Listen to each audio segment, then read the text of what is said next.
ആ S I ഷാനവാസേ ഇച്ചിരി വഷളാണ്. അയാളുടെ അടുത്ത് പോകുമ്പോൾ നീ ഒന്ന് ശ്രദ്ധിക്കണം. രാജീവിന്റെ നിർദ്ദേശം കേട്ട് പുഞ്ചിരിച്ചു നിത്യ. രാജീവേട്ടാ, ഞാനൊരു പരാതി കൊടുക്കുവാൻ പോകുമല്ലേ സ്റ്റേഷനിൽ. അതിലിപ്പോൾ ഇത്രയ്ക്ക് പേടിക്കേണ്ട ഒന്നുമില്ല. ആ രീതിക്ക് അതങ്ങ് ഡീൽ ചെയ്യാം. ഞാൻ നോക്കിക്കോളാം.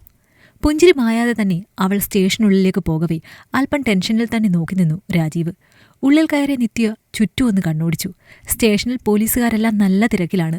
എന്താണ് ഊട്ടി, എന്തേലും പരാതിയാണോ? എന്നാതെ റൈറ്ററുടെ അരികിലേക്ക് ചെന്നോളൂ. പിന്നിൽ നിന്ന് ശബ്ദം കേട്ട് തിരിഞ്ഞവൾ കണ്ടത് മധ്യവയസ്കനായ ഒരു പോലീസുകാരനെയാണ്.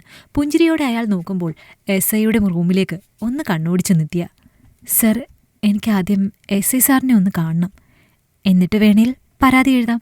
ആ മറുപടി കേൾക്കേ അവളെ അടിമുടിയൊന്ന് നോക്കി അയാൾ. മോൾ ഇവിടെ നിൽക്ക്, ഞാനൊന്ന് നോക്കട്ടെ. സാറ് നല്ല തിരക്കിലായിരുന്നു, ഇപ്പോൾ ഫ്രീ ആയോന്നറിയില്ല. അത്രയും പറഞ്ഞ അയാൾ എസ് ഐയുടെ റൂമിലേക്ക് പോയി.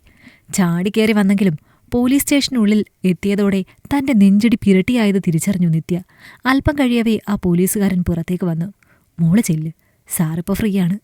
നിർദ്ദേശം നൽകിയ പാടെ അറച്ചറച്ചവൾ എസ് ഐ ഷാനവാസിന്റെ മുറിയിലേക്ക് കയറി. നമസ്കാരം, വരൂ ഇരിക്കൂ. ചെന്ന് കയറിയ പാടെ വളരെ വളരെ മാന്യമായി തന്നെ അയാൾ നിത്യയെ സ്വീകരിച്ചു.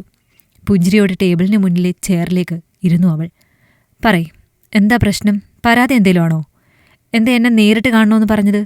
ചെറപറ ചോദ്യങ്ങൾ 3 ഒരുമിച്ച് വന്നതോടെ ഒന്ന് പരിങ്ങി നിത്യ. അത് സർ, പരാതിയാണ്, പക്ഷേ എങ്ങനെ കൈകാര്യം ചെയ്യണമെന്ന് എനിക്കറിയില്ല.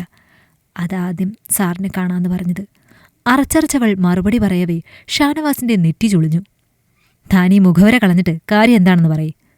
അത് സർ, എൻ്റെ ഒരു ഫ്രണ്ട് കുറച്ചുനാൾ മുന്നേ അത്യാവശ്യം എന്ന് പറഞ്ഞ് 2 ലക്ഷം രൂപ എൻ്റെന്ന് കടം വാങ്ങിയിരുന്നു.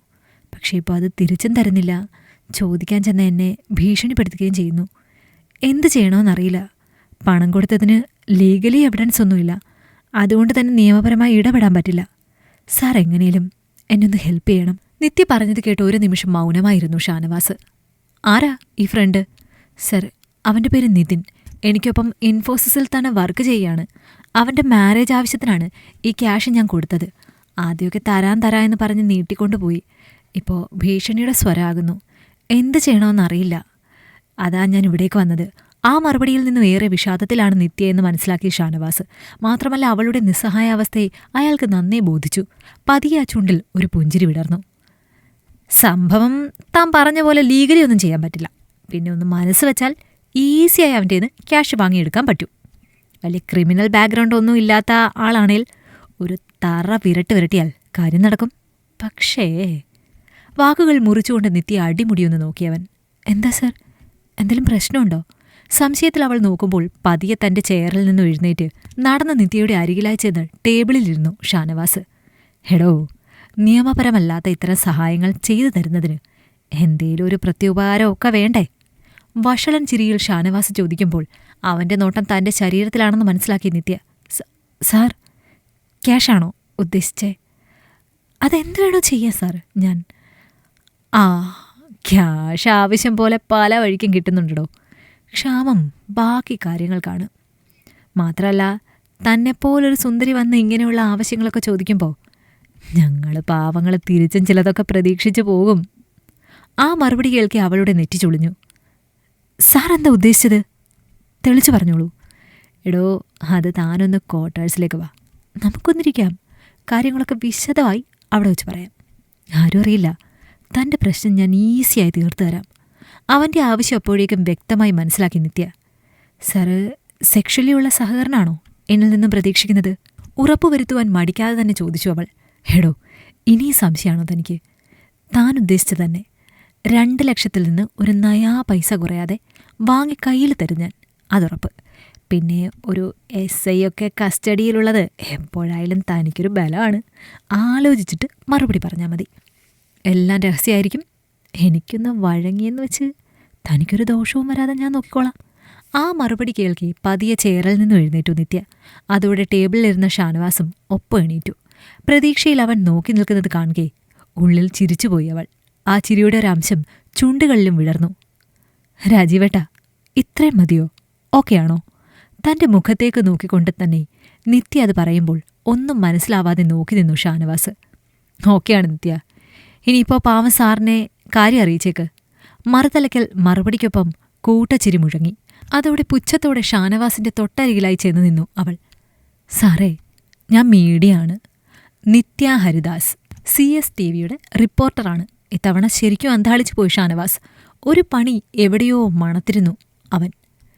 മീഡിയയോ? ആ പര്യങ്ങൾ കണ്ട് പൊട്ടിച്ചിരിച്ചുപോയി നിത്യ.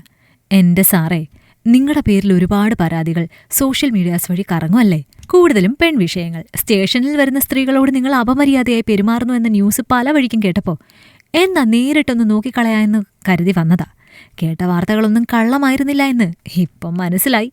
അത്രയും പറഞ്ഞുകൊണ്ടവൾ പതിയെ മുടി വകഞ്ഞു മാറ്റി. കാതിൽ നിന്നും ഒരു ഹെഡ്സെറ്റ് ഊരിമാറ്റി. ആ സമയം കോപത്താൽ ജ്വലിച്ചു ഷാനവാസ്. ഹെഡി എനിക്കിട്ട് ഉണ്ടാക്കാന്ന് കരുതി വന്നതല്ലേ? പക്ഷേ നിനക്ക് തെറ്റിപ്പോയി. ദേ, ഈ ഓഫീസിലെ ക്യാമറകൾ പോലും വർക്കിംഗ് അല്ല.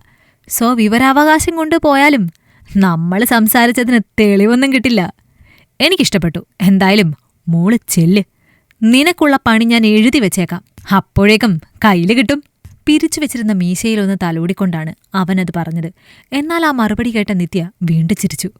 എന്റെ സാറേ, ഞങ്ങളെന്താ പൊട്ടരാന്ന് കരുതിയോ? ദേ നോക്കിയേ, നല്ല ഒന്നാന്തരം ക്യാമറ ഒരെണ്ണം ബട്ടൺ ഹോളിൽ വെച്ചോണ്ടാ ഞാൻ ഇങ്ങോട്ട് വന്ന് കയറിയേ. അതും ചാനലിൽ ലൈവ്. സാറിന്റെ ഈ ഡയലോഗ്സും പരാക്രമങ്ങളും എല്ലാം ലൈവായി പോയിക്കൊണ്ടിരിക്കുക. ഇത്തവണ ശരിക്കും പെട്ടു ഷാനവാസ്. ഞെട്ടിത്തെറിച്ചു നിന്നുപോയി അവൻ. തനിക്കുള്ള കെണി ഒരുങ്ങിക്കഴിഞ്ഞെന്ന് ഊഹിച്ചു. അമർഷം അടക്കുവാനും കഴിഞ്ഞില്ല. പൊന്ന കോപ്പേ, നീ എനിക്കിട്ടുണ്ടാക്കാൻ വന്നതല്ലേ? അടങ്ങാത്ത ദേഷ്യത്തിൽ അലറിക്കൊണ്ട് ഷാനവാസ് നിത്യയ്ക്ക് നേരെ കയ്യോങ്ങി. ഒരു നിമിഷം അവളും ഒന്ന് ഭയന്നുപോയി. പൊന്നു ഷാനവാസേ, ഈ കാട്ടിക്കൂട്ടുന്നതെല്ലാം ലൈവാണേ. പെട്ടെന്ന് ഓഫീസ് മുറിയുടെ വാതുക്കൽ ഒച്ചകേട്ട് തിരിയുമ്പോൾ രാജീവിനെയാണ് അവിടെ കണ്ടത്. അതോടെ ഒന്നടങ്ങിയവൻ.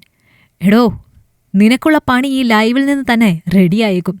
അതിനിടയിൽ ഒരു പെങ്കൊച്ചിനെ കൂടി തല്ലി വഴിയേ പോണതുകൂടി എരന്ന് വാങ്ങണോ? തന്റെ പതന ആഗമമായി എന്ന് അതോടെ ഉറപ്പിച്ചു ഷാനവാസ്. ടെൻഷനിൽ തന്റെ ചെയറിലേക്ക് ചെന്നിരുന്നു പോയി അവൻ. സാറേ, പോലീസ് എന്നത് ജനങ്ങൾക്കൊരു വിശ്വാസം. ആ വിശ്വാസം മുതലെടുത്ത് തോന്നിയാസം കാട്ടാൻ നിൽക്കരുത്. നിന്നാൽ ഇതുപോലെ തലയും കുമ്പിട്ടിരിക്കേണ്ടി വരും.